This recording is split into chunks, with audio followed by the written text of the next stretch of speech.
देखो, हमारा भी देखो भाई, इन सबका हो गया, हमारा क्यों नहीं हो रहा? वो सारी जिल्द पलट ली, इस नाम का तो कोई आदमी नहीं हमारे यहाँ। भाई तुम्हारा तो लेखा जोखा ही नहीं हमारे यहाँ।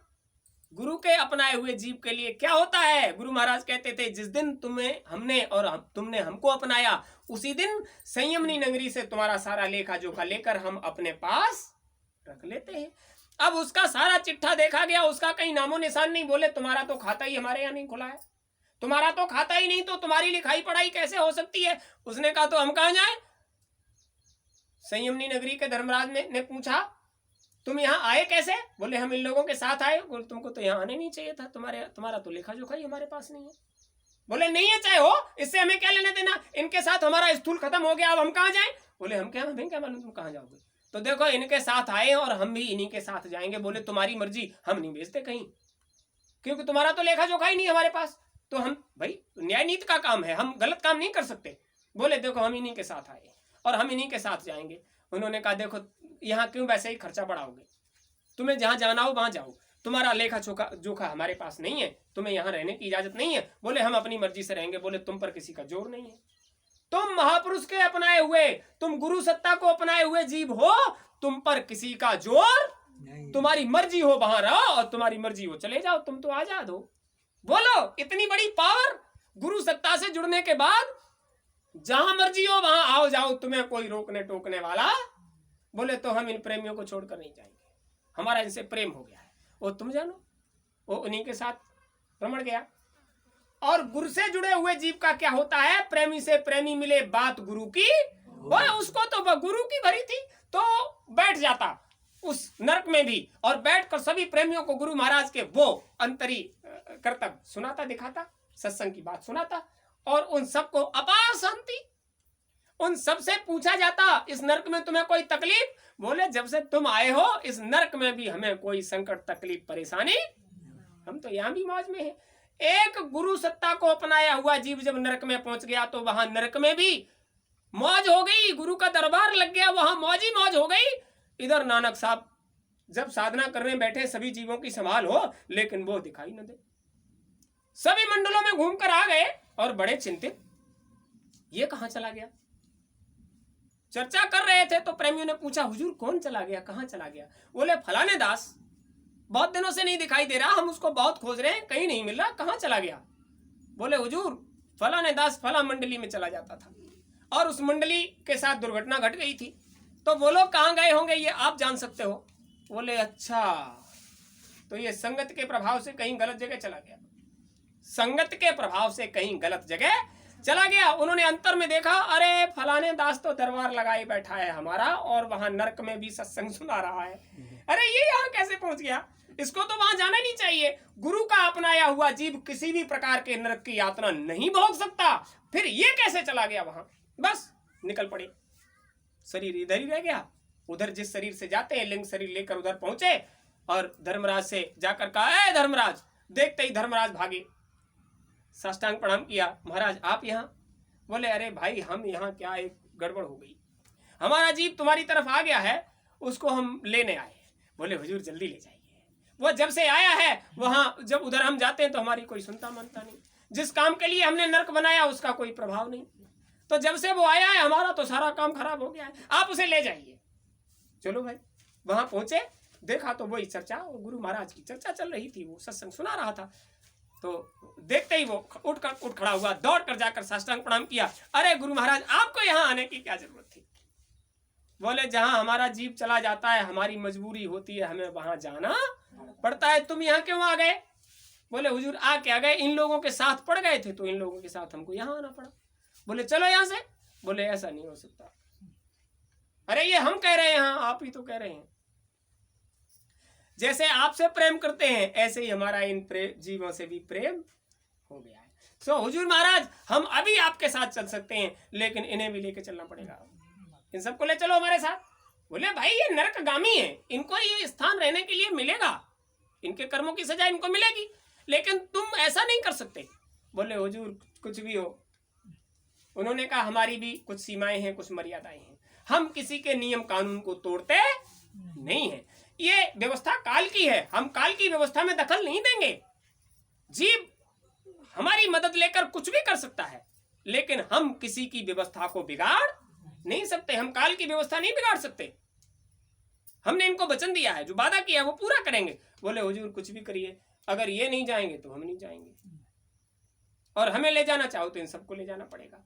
बोले देखो एक तरीका है, जरिया है, हम तुम्हें ले जा सकते हैं, लेकिन तुम इन्हें ले जा सकते हो, हम इन सबको नहीं ले जा सकते, क्योंकि तुम बहुत समय से इनसे जुड़े हो, तुम्हारा इनसे प्रेम हो गया है, तो तुम इनके लिए उद्यम परिश्रम कर सकते हो। हम तो ले जाएंगे तुम्हें, और तुम्हारे संपर्क में जितने आ गए हैं उनका संबंध जोड़ लो अपने आप से, तो तुम इन्हें ले जा सकते हो। बोले हुजूर कैसे? बोले मैं अंगूठा डालूंगा, तुम मेरा अंगूठा पकड़ लेना, और ये जितने जीव हैं सब एक दूसरे को, कोई तुझे पकड़ ले और तुझे पकड़ने वाले को पकड़ ले, वो पकड़ने वाले को पकड़ ले, एक चेन बना लीजिए, लेकिन सबका संबंध करंट तेरे से जुड़ा होना चाहिए, और तेरा संबंध हमसे करंट ले रहा हो, इन सबका काम हो जाएगा। उसने सबको समझा दिया, देखो एक हमको पकड़ो, और हमारे पकड़ने वाले को दूसरा पकड़ो, और उसे पकड़ने वाले को तीसरा पकड़ो, उसे पकड़ने वाले को चौथा पकड़ो, सब एक दूसरे को पकड़ लो और एक हमको पकड़ लो, और मैं गुरु महाराज का अंगूठा पकड़ूंगा, सबका काम हो जाएगा। वही हुआ, नानक जाए अंगूठा बोरा, नरक में उन्होंने अपने अंगूठे को डाला, और उस अपनाए हुए गुरु के जीव ने उस अंगूठे को पकड़ लिया, और सबसे पूछा, सबने पकड़ लिया एक दूसरे को? हाँ हुजूर पकड़ लिया। तो फिर हो गया काम, सब जीवों का किया निवेरा, एक ही बार में पूरा नरक खाली, नरक के बाहर आ गए। धर्मराज ने घुटने टेक कर कहा, हुजूर हमारी कोई गलती नहीं थी, लेकिन इतनी तगड़ी सजा हमको, हमारे ये सारे कर्मचारी ठलुआ बिल्कुल निठल्ले बैठ जाएंगे, पूरा नरक खाली हो गया। आप 36 बार आए तो 36 प्रकार के नरक खत्म, और हमारा तो काम ही खत्म हो जाएगा, हुजूर ऐसी दया कर दीजिए। बोले देखो भाई, हमारे जीव को आप अपने यहाँ आने ही मत दीजिए, हमारे जीव को नरक में मत आने दीजिए, हमारा जीव नरक में आ जाएगा तो तुम्हारा नरक खाली हो जाएगा। बोले हुजूर हम लेकर नहीं आए थे, ये तो ये संगत में आ गया, और एक जीव के यहाँ आने से हमारा इतना बड़ा नुकसान हो गया। हम आपसे प्रार्थना करते हैं, हमारी जब आवश्यकता हो आप आवाज लगाओ, और हम वहीं हाजिर हो जाएंगे, आपकी सेवा वहीं आकर करेंगे, इधर अपने किसी भी जीव को आने मत देना। तो आपको अगर गुरु महाराज को अंतःकरण में धारण कर लोगे, मन में, बुद्धि में, चित्त में, अहंकार में, सब में गुरु महाराज को धारण कर लोगे, तो समझ लीजिए इस संसार में जो आप करके आए हो कर्म कर्जे को तो भुगतना पड़ेगा। उस भुगतान के बाद जब तुम इधर से निकलोगे, तो अभी क्या कहा था धर्मराज ने कि तुम कहीं भी जाओ तुम्हें कोई रोकने टोकने वाला, इतनी सामर्थ्य तुम में आ जाएगी कि तुम्हें कहीं कोई रोकने टोकने वाला नहीं होगा। तुम गुरु महाराज को जहां याद करोगे वो सामने मिलेंगे, और तुम में चींटी की चाल से छिन जावे छिनाए वाली सामर्थ्य पैदा हो जाएगी, और गुरु महाराज के सानिध्य में सैलानी सफर करो, वो मौज लो जिस मौज के लिए मनुष्य का शरीर धारण किए हो। क्यों पड़े हो नरक जैसे गर्त में? इससे निकलने का अवसर है, इसलिए चुपके से निकल लो। अगर किसी को बता दिया शंकर जी का दिया शंख हमारे पास है, 2 गुना कर देता है, तो समझ लीजिए तुम्हारे पास रहने वाला नहीं है। इसलिए चुपके से काम, चुपके काम करो। जो भी चीज है उसको अपनी सामर्थ्य के हिसाब से रखो। ये सही है कि त्याग तपस्या से जीवन जीने वाले में वो सामर्थ्य होती है कि वो अपने आप से किसी का भला कर सकता है, लेकिन तुमने अगर इसको तमाशा बनाया तो तुम्हारे पास रहने वाली कुछ भी। आपको कितने महात्माओं की कहानियां सुनाई हैं कि इतने महात्माओं के पास इतनी सामर्थ्य थी, और जब वो शरीर छोड़ने वाले हुए तब तक संसार ने लूट लिया। तो इन लुटेरों से बच जाइए, तुम्हारा काम हो जाएगा। जितना काम बताया, सुबह शाम साधना, 1 घंटे सुबह 1 घंटे शाम को समय दिया साधना का, सप्ताह में 1 सत्संग, तन मन और धन से श्रद्धा विश्वास और प्रेम की सेवा। फिर समझ लीजिए समय तुम्हारे पास है। और अब जैसे ही घर से बाहर निकलो, ये विचार कर लीजिए हम गुरु महाराज के काम से जा रहे हैं। घर में घुसो तो गुरु महाराज का काम करके आए हैं, यानी काम में भी गुरु महाराज को हिस्सा डाल लीजिए, और सेवा में भी गुरु महाराज का हिस्सा निकालिए। तो आप समझ लीजिए अब समय चला गया। ये महीना जो अगस्त का था वो अब जाने वाला है। सितंबर का महीना आते ही, सितंबर, ये पूरी दुनिया तुम्हारे लिए ये सितंबर है। पूरी दुनिया तुम पर सितम ही करेगी, और तुम ऐसे बर हो कि उसके सितम को तुम्हें झेलना पड़ेगा। इस सितंबर में भी उस सितमगर को मत भुलाइए, उसने तुम्हें रास्ता दे दिया है, उसे मत भुलाइए, और उसके लिए आपको सेवाएं निकालनी पड़ेंगी। सितंबर का महीना आते ही सेवाओं का संकलन, गुरु महाराज के भव्य मंदिर की व्यवस्था अभी चर्चा चल रही है, राम मंदिर बन रहा है और राम मंदिर के लिए सेवाएं संकलन हो रही हैं। और अभी भी आपको थोड़ा पीछे कर दिया गया कि वो जन्माष्टमी के बाद करेंगे और उसके बाद पूरा सितंबर निकाल देंगे, उसके बाद सेवाएं संकलन का दौर अभी आपके पास चल कर पहुंचा जाएगा और सबसे कहा जाएगा सेवाएं निकालिए, क्योंकि शरद पूर्णिमा से काम की शुरुआत करोगे तो अब समय कहाँ बचा है, सेवा संकलन का समय आ गया और सब लोग मिलकर करिए। लेकिन कोई भी सेवा खूब समझ लीजिए, गांठ बांध लीजिए, श्रद्धा विश्वास और प्रेम से सनी हुई होनी चाहिए। वो काम तो समय से होगा, वो काम कराना गुरु महाराज का काम है। कोई भी ऐसा काम मत करना कि सेवा में जरा भी मन खराब हुआ, बुद्धि पर प्रभाव पड़ा, चित्त ने गलत चिंतन कर लिया, आपने अहंकार बस काम किया, अरे कि हम इतना करेंगे, तो समझ लीजिए वो सेवा नहीं। श्रद्धा विश्वास और प्रेम से सनी हुई सेवा, और प्रयास ये करिए ज्यादा से ज्यादा सेवा करके अपने नाम को इतिहास से जोड़ लीजिए। खूब समझ लीजिए, जिन्होंने सेवा किया है इतिहास में उन्हीं का नाम अंकित हुआ है, और जो संसार में अपने आप की सेवा करके संसार छोड़कर चले गए उन्हें कहीं भी आज कोई पूछने वाला, काम आपका बन जाएगा। आने वाला पितरपक्ष है, लोग सेव नहीं बनाते 15 दिन तक। कर्ण जब इधर से उधर गया तो उसने स्वर्ण दान किया था, तो वहां सब चीज सोने की मिली आपके शास्त्रों के हिसाब से। आपके शास्त्र कहते हैं कर्ण ने बहुत स्वर्ण दान किया, उधर जब गया तो सब चीज सोने की, पीने के लिए पानी भी सोने का, खाने के लिए भोजन भी सोने का। बोलो कैसे खाया पिया जाएगा? वो तो जिस चीज का होता है उसी चीज का शांति देगा ना। सारी सुख सुविधाएं सोने की, तो उसने कहा भाई अब हमारी तृप्ति कैसे होगी? बोले जो तुमने दिया है उससे 10 गुना मिलेगा। यहाँ जो तुमने दिया है उससे 10 गुना मिलेगा। कब मिलेगा? जब तुमने यहाँ किया है तब वहां मिलेगा। उसने कहा हमको थोड़ा सा समय दे दीजिए। ये क्वार की भादों की पूनम को उसने अनुष्ठान शुरू कर दिया, जितने भूखे प्यासे मिलते थे सबको भोजन कराता, क्योंकि जो इधर देंगे वो उधर 10 गुना होके मिलेगा। 15 दिन तक उसने एक पल भी समय नहीं गंवाया, वो लगातार उस काम को करता रहा, तो उसे ये छौर कर्म कराने का, सेब बनाने का भी समय नहीं मिला। और लोगों का क्या हाल है?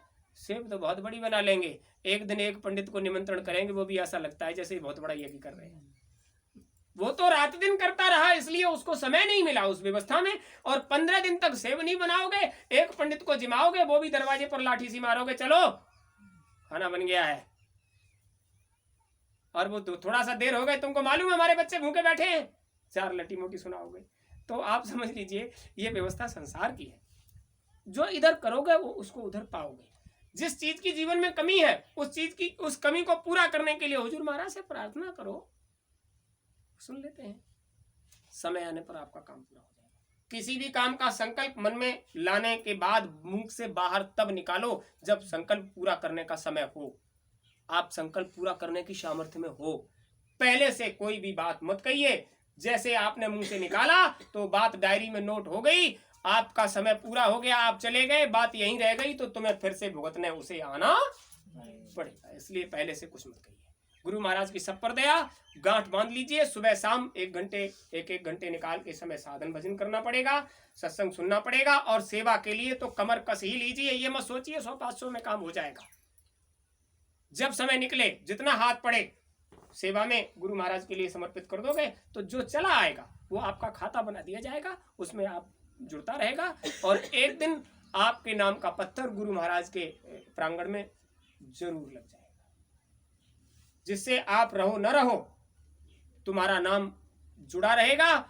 इतिहास में जो भी इधर आएगा, तुम्हारे इतिहास को सुनेगा, पढ़ेगा, समझेगा कि इतने लोग इस संगत से जुड़े हुए थे, उन सब ने अपने गुरु महाराज के लिए ये चिन्ह बनाकर तैयार किया है। और छोटा मोटा काम नहीं है, बड़ा काम है, इसलिए संकल्प भी बड़ा ही होना चाहिए।